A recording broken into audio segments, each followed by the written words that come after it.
Now, before I start talking about anything, first, it's a great occasion. One of my dreams come true to meet Professor Indira. I have been making attempts. I live in Pune, and I'd been making attempts when she was there in Flame for what she has been doing there. Ma'am, great to meet you, and I hope we can meet for a longer moment where I can learn from you. Also in the crowd somewhere is Geetali ma'am, Geetali Tilak. She is another person who has supported me. But one of the other great things is I have worked for this group, and I was hoping Tarita ma'am would be there. That was around the time, Indra ma'am, I was trying to meet you. I came there, but you have a security tighter than White House there, so I couldn't. Anyway, the name is Dilip Nandkeolyar. It's not that Nandkeolkar, so I need to correct it, but then that gives me a chance to become more intimate. I teach branding, and there are two ways of doing it. One is to become instantly memorable.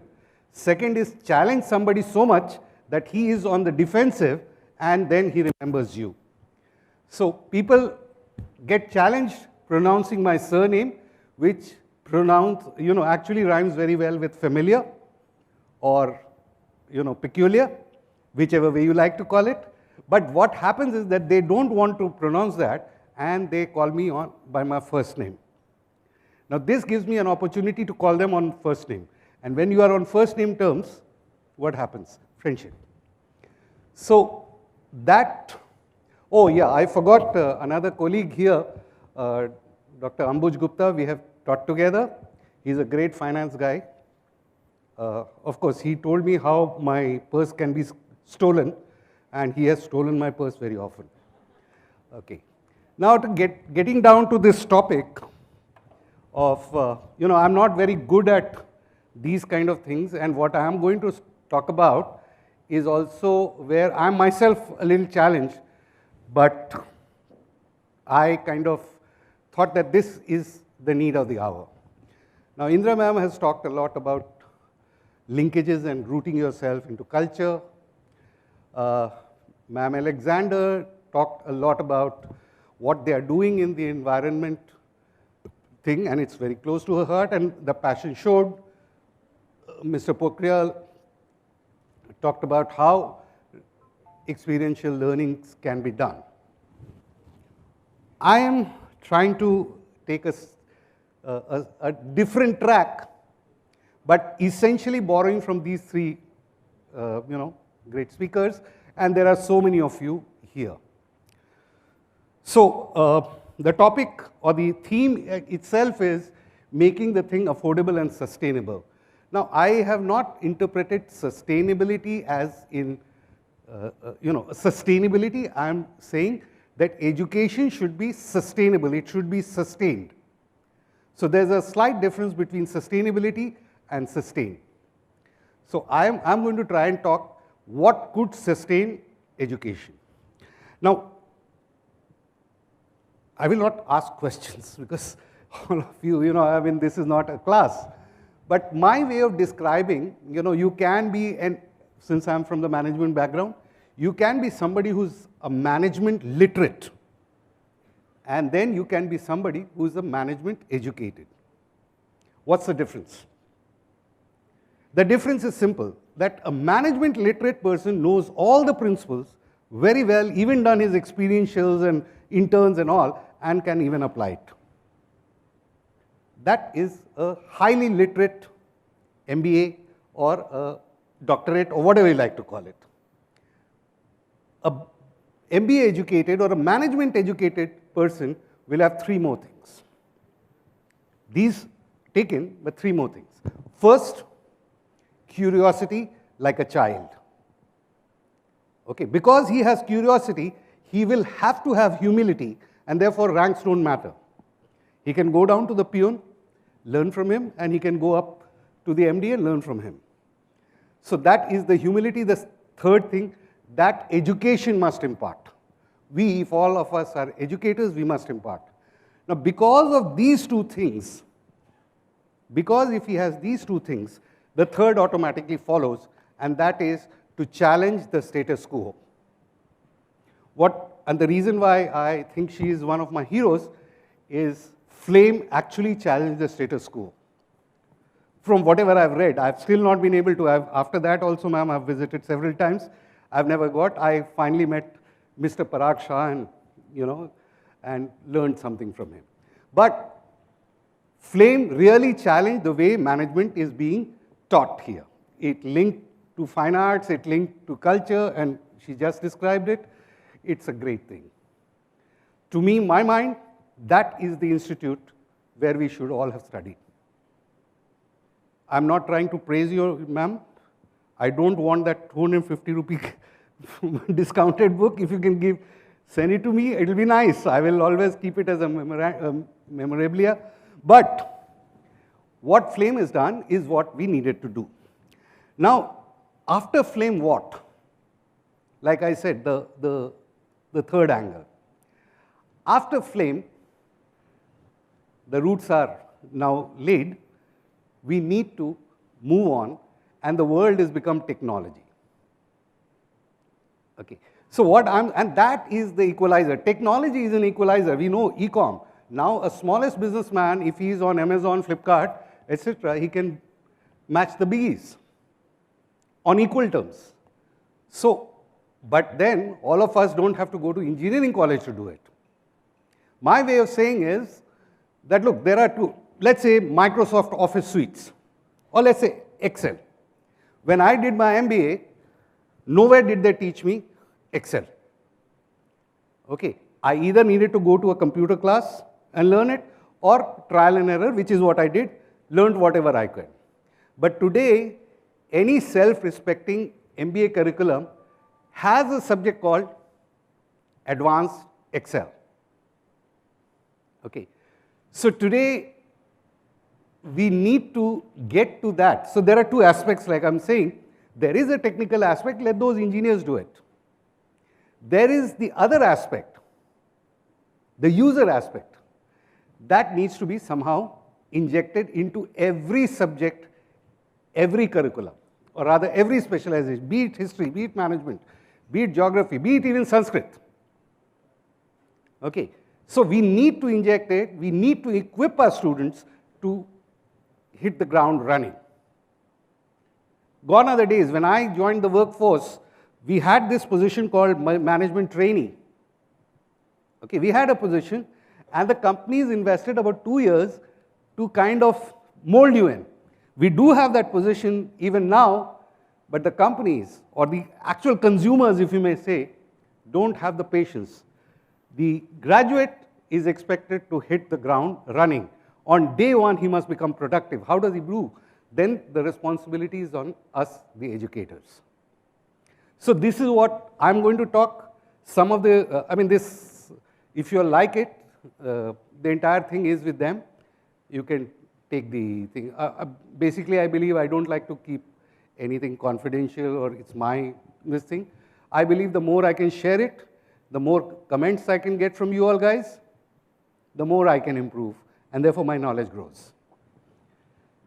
So these are the objectives: equal opportunity, economic growth, and social stability and well-being, sustainable development, civic engagement, empowerment, and gender equality.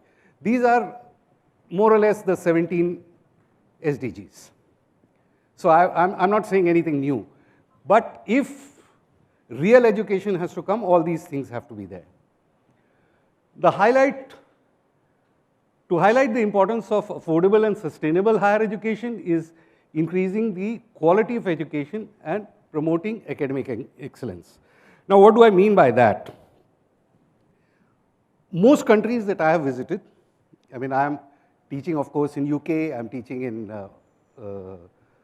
in Melbourne, and I'm teaching in Malaysia. These are three things. Part of my education I did in Philippines.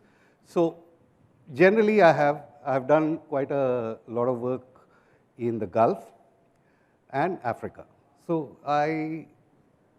from experiential learning, I've picked up some things. So what I'm meaning by academic excellence is not just being a theorist. Okay, so we write research papers to get a publication because, more importantly, it is not because we want to do the research, but it is more importantly कि यार मेरा increment is linked to that. मेरे एक paper नहीं छपेगा, or I might get an incentive. So it is not really the research. It is the curiosity, it is the humility, it is the ability to discover how we can go forward and contribute to the humanity. To me, that is academic excellence. Rest of the things are standard things.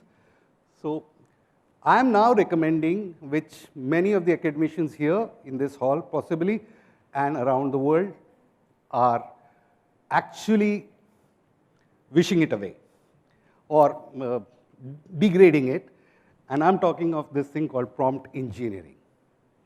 Okay, this is a course you can do from Udemy, you can do from Coursera, but there is no higher education institute which is. This is the new Excel, advanced Excel. And this is not only in professional. I'm saying even a history student, like ma'am rightly pointed out that we were taught wrong history. But if we can do this and raise the curiosity of the students, then it's not that that knowledge is not available. This chat GPT or these large language models, if you can prompt them properly, they come back to you very quickly and produce to you those curiosities which you might just want to address. Now, I'm sure many of you must have used chat GPT. And it will throw you things and you can go prompting it. It's a chat-based thing to get things. It is still, there are two limitations. First, the knowledge that has been learned by chat GPT particularly is up to September 2021. So it is still dated now. But if you smartly give it a prompt, it can. Now, if you're not trained, you can still do it. But what you can get out of 2 or 3 prompts, you might need to do 20. Okay. So I recommend it very simply out of this, that I'm curious, but why should I go through the drudgery if it is available? Okay. It is healthier to walk. But if I were to walk from Pune to here, I would have had to start 3 days. Even this Dhara, I had to ask her, are you a Hitler? So if there is a car available, it would be downright stupid for any academician who really respects himself to say this cannot be allowed, because there is a software available which can, just like Turnitin, it can discover whether it was only AI written. So I would rather have my students become creative and critical than just produce papers. Ambuj and I were teaching in one particular institute together, and I'm sure many of you have the same experience. Okay, all of us are required to give some kind of a practical assignment. So before that, a lecturer has to tell the student a few things. That's how it is going now. So, and then there is so much time in a term or in a trimester, whatever you like to call it. So all the assignment come in the space of next 2-3 days. Okay, and then you say that students so padhte nahi hai, they don't read, they're not working hard, they're copying each other and all that. The system itself is making them cheat. Is that what academicians should do? Is that what us academicians should do? We are forcing them, we are telling them the wrong path. We are teaching them that. And that what Mr. Pokhriyal said, that is experience. Are we giving them the wrong kind of experience? So is there a way, take this out and let a student use his creative or critical intelligence to work out. Let this kind of a thing happen. In that same institute, which is in a place called Lavasa, it's a very closed environment, if any of you have. So I asked a few of them who were rather close to me that why do you do this? I can see that this para you've copied from there or he has copied from you.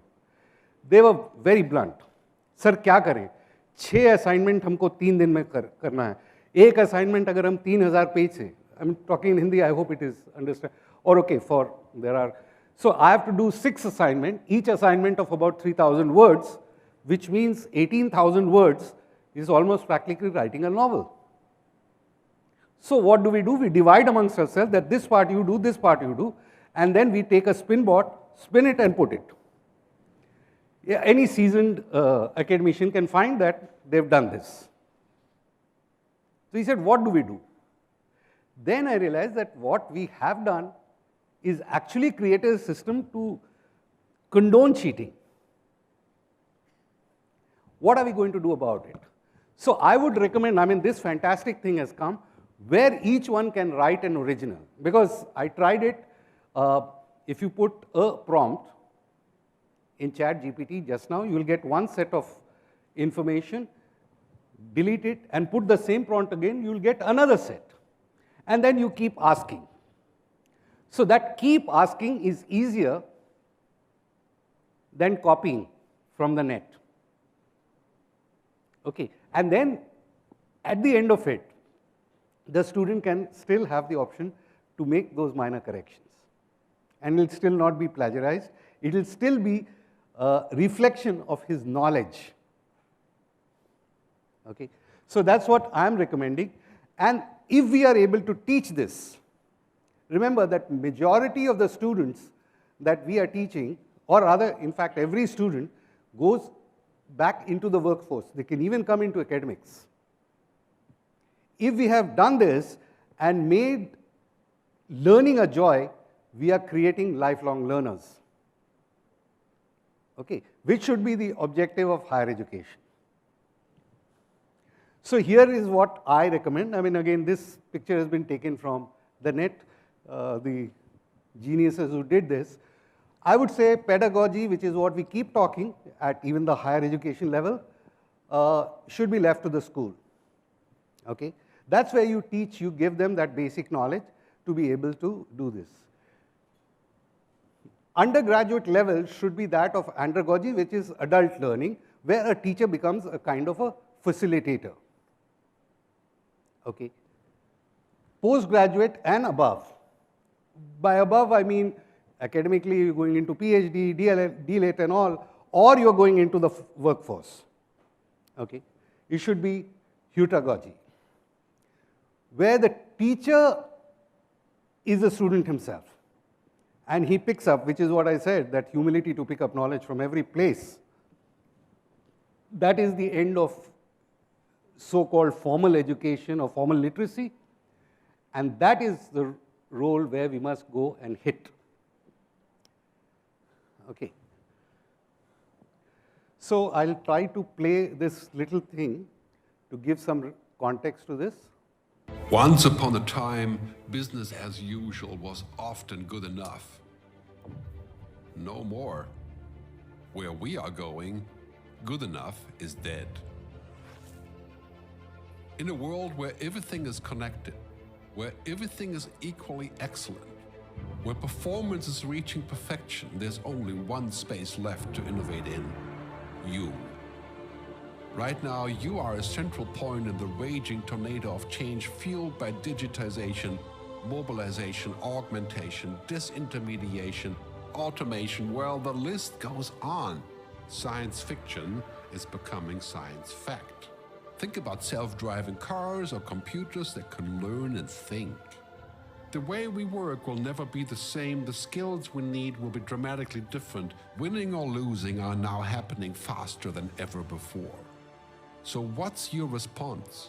How will you discover new opportunities in one of the most transformational times in human history? Are you driving change, or are you being driven by it? Disruption has become the new normal. With change, it's always gradually, then suddenly, well, things really have stopped happening gradually. This change is exponential. Everything that used to be dumb and disconnected is now wired and intelligent. Cars, cities, ports, farms, even our bodies will be wired with sensors and will talk to each other. These game changers are also combinatorial. They amplify each other, creating a perfect storm of change. Quantum computing fuels big data. The Internet of Things fuels artificial intelligence and deep learning, which fuels robotics. However, anything that cannot be digitized or automated will become extremely valuable. Human-only traits such as creativity, imagination, intuition, emotion, and ethics will be even more important in the future, because machines are very good at simulating, but not at being. Yes, robots and software will do some of our work, but this will allow us to focus on things that cannot be automated. To imagine change squared, you've got to start engaging more with what might be, not just with what is. Immerse yourself in the immediate future, 5 to 7 years out from today. We need to go beyond technology and data to reach human insights and wisdom. Technology represents the how of change, but humans represent the why. The future is about holistic business model. The opportunity is to be liquid, to learn just in time, not just in case, not single improvements, but complete transformations, not individual systems, but new ecosystems. Humanity is where true and lasting value is created. We will engage, relate, and buy things because of the experiences they provide, because of their transformative power. The future doesn't just happen. The future gets happened. The new way to work is to embrace technology, but not to become it. The future is in technology, yet the bigger future lies in transcending it. Let's live and lead from here.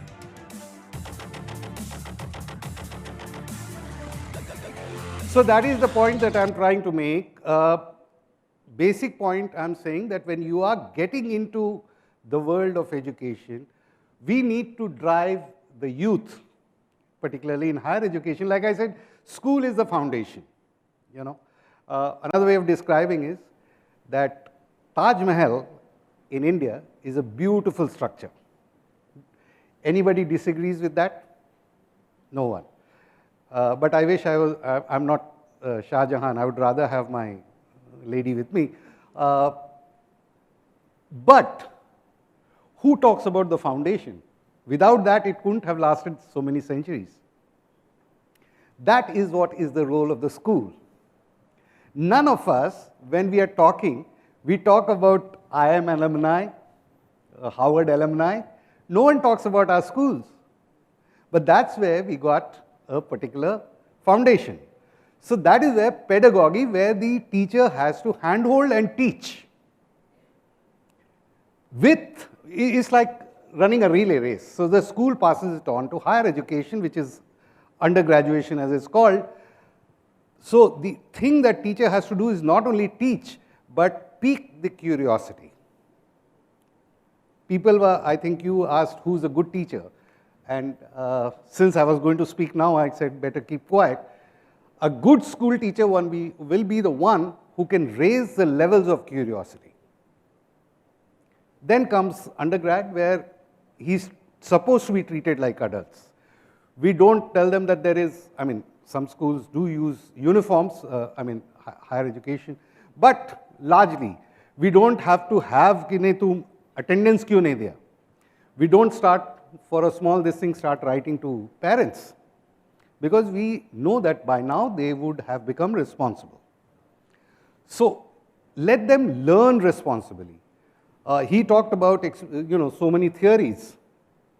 I have a little bit of a problem, sir. I hope you don't mind. But those are theories, because if there is a class of 60, and if I have to personalize reaching out to each one every day, all of us have taught, and we know what that means. But then to hide our own, insecurities, we say, ye aajkal ke bacche padhte hi nahi hai. forgetting that even we bunked classes. I did. I was a last bencher. Okay, it all. So let us not get critical. I mean, let's not get into that parent, adult, and child kind of a transactional analysis. Let us own up that if the child has come or if the youth has come to us, it is for us to pique his curiosity first and to instill that humility. All these other human factors that were talked about would automatically follow. And that is something that no machine, not now, another century, won't come. And that's why I'm batting for every subject, rather every specialization, every stream, to include ChatGPT in the higher education. Thank you. Thank you. I mean, I like the clap, you know, basically I'm a Leo, and Leos are supposed to be performers. So when you get a clap like this, I love it. Okay, thank you. Thank you very much. So that's why I'm batting for this. Now these are the things. So what ChatGPT can do, and with this new NEP 20 that we've got where you can drop in, drop out, if the curiosity level is high, I'm trying to learn, like for instance, ChatGPT. Now I don't go to any college. Okay, I tried online. Perhaps I'm a technology dinosaur. I couldn't learn. Ambuj can. He's a fast guy. Okay, so, but I couldn't learn. So you never know, I'm so curious about it. What more can I do? I paid $299 to attend some kind of a workshop. Now, those workshops are too fast. They pack in so much. But what it does is, it was like a trailer, and the kind of things they showed me, you know, and they kept using the word insane. How insane is this? I didn't only say it was insane, it was mind-blowing. If I could do that, then I can think what more. But if I can't cross that step, I can't. That should be the purpose, and that is an equalizer. That is an equalizer. Then you don't have to shell out money only to do it. See, spending money has never been a problem. Spending money has never been a problem. Price is not the problem, the value is. So if I see great value in one particular aspect of, let's say, studying history, then I don't mind paying for it. That's how you have things like freemiums. You know, a part of software or something given to you free. If you want more, come take it. So let higher education be the freemiums of several things, a bouquet of several things, is what I'm batting for. And then introduce this, you know, it's not engineering. It is like when I teach branding, I say it is re-engineering the human mind. Okay, ma'am, I don't know whether you agree with me, because there can't be a bigger management scholar that I know than you in India. So do you agree with me that engineering, branding is re-engineering a human mind? And it actually is not the mind, it is the heart. You know, so ChatGPT could free people, not only the students, but even us academicians, to do a whole lot of much more solid work. Okay, so that's what, okay. Now these are, those are some statistics देना होता है ना भाई, अपन research किए तो 72%, 10% ये सब लिखाना, तो I have put that. So that, the thing is here, you can see it.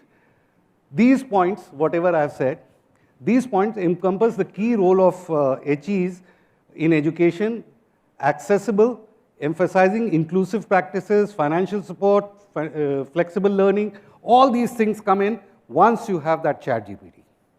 Now I am going every day to OpenAI site. I have a free account. I'm still not confident enough to pay for it, but you never know, I will one day. But every time I'm trying to understand this animal called prompt engineering. This is like the techies who built the software for MS Excel. Those engineers will still be around, but more people require to use it for that particular software to be successful. So I'm trying to study it from this angle. मेरे को तो भैया ऐसा है कि when you do 2 plus 2, ma'am how much is 2 plus 2? 4 होता है ना, सब लोग यही कहते हैं. मेरे केस में because I'm marketing guy, it is sometimes 3 and it is sometimes 5. All this Ambuj and all finance guy, 2 plus 2 उसमें कोई point तो नहीं है, नहीं 4 है, let me audit it. तो मैं उसको, हम तो मार्केटिंग वाले हैं करके वो मैं I mean when I used to bat for people taking the marketing specialization, then I adopted a ghazal which was I heard from Mehndi Hasan saying, जिनके होठों पे हंसी पाँव में छाले होंगे बस वही तेरे चाहने वाले होंगे. So when I was addressing the whole thing, ऐसे देखो मार्केटिंग का तो ऐसा है भाई, जिनके होठों पे हंसी पाँव में छाले होंगे बस वही लोग और सिर्फ वही लोग मार्केटिंग वाले होंगे.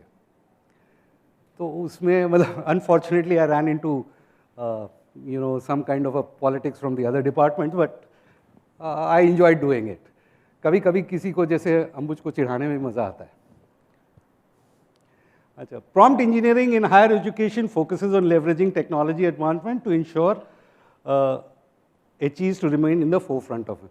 And I recommend that whichever is the first HEI that goes into this formally as a part of the curriculum will have a differentiator.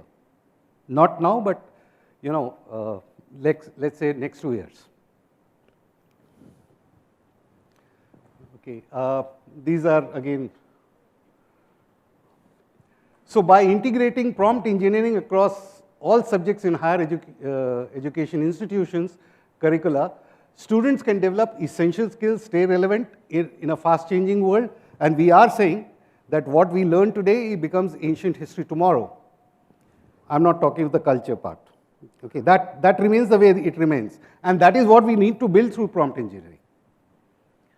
Okay, so unless we equip our youngsters, it won't happen. For that matter, the other thing that I keep batting for equalizing education is community education itself. You don't educate just the youth. I come from a state called Bihar. One way of measuring that whether you are successful or you have made it in life or not is this ugly practice of dowry. Okay? So if I am an IAS or an IFS officer, I command the highest dowry, top of the value chain. If, perchance, I was a businessman, maybe I'll have to give dowry. उस business में से भी, if I'm an entrepreneur, तो dowry क्या, उसके पूरे गांव को कुछ bribe करनी पड़ेगी. Now that means the respect for work and respect for improvement. Then it doesn't matter whatever, I mean that's a slight thing, ma'am, I'm diverting. Then it doesn't matter that Britishers, Macaulay taught us this and he wanted clerks. Our society has started looking, maybe it is also out of education, but the day we can respect entrepreneurship, we can respect that हमको नहीं जाकर के college में पढ़ना, things will change. And that is the role that education, particularly at the higher education level, must play. So you don't educate just the child, maybe the parents, maybe his entire social ecosystem. So these are, I'll not waste too much time on this. So by incorporating prompt engineering in their syllabi, following the national and international guidelines, HEs can create a more inclusive, affordable, effective learning environment that meet the diverse needs of the student population. The lady Alexander ma'am talked about, or you talked about, so if she wants to teach the culture in Dubai, where there are less Emiratis than the rest of us, it can't happen. But AI can probably get her through this, which means ChatGPT or large language models can get her to individualize the education, just like what Mr. Pokhriyal said, rooting them into their own cultures. And by following the guidelines of Indian HEI regulators, institutions can effectively integrate. In fact, if you look at all the regulators that we have in India, they are actually sometimes directly, sometimes vicariously recommending the use of large language models. So what can it do? First, personalized learning path that I talked about, financial assistance optimization. You know, many universities, even in India, offer scholarship to deserving candidate apart from what government. It is possible to objectively, because machine doesn't use this, it only uses this, so objectively distribute the kitty properly. Diverse and inclusive contents can be made and developed. This is for faculty. If they have a particular class which has, let's say, skewed towards south, then delivery should be that way. Then unbiased assessment. Obviously, the machine does not particularly assignments. Now, I like XYZ, okay, student. I'm not sure whether I have overmarked him. I dislike somebody, I'm not sure whether I have undermarked him. AI can't do that once you fit in the thing. Data driven. So this is what it is. I'm ready for questions, but like, respect my beard, old aadmi, बहुत tough questions मत पूछिएगा. For that there is always Google. Ambuji, any questions? नहीं, अभी भी वो technique तो मेरे को सीखना. How do you rob my purse? Anybody else? Ma'ams? Dr. Banerjee? What I made, I hope, makes sense to all of you. Thank you so much.